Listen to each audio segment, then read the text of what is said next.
What have you been showing the Minister here today?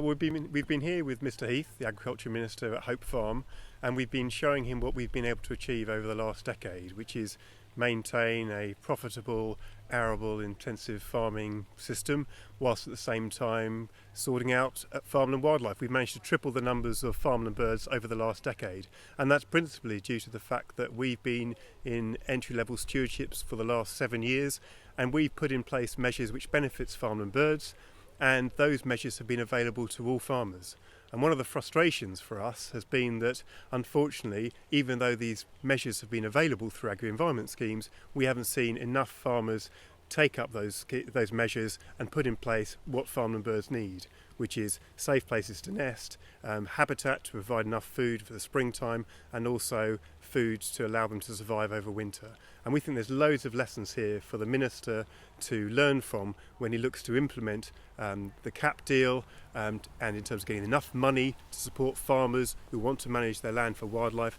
And he's got to be able to design those schemes to put in place measures which actually do benefit farm and wildlife. So if he's going to go away today with one lesson, what lesson do you hope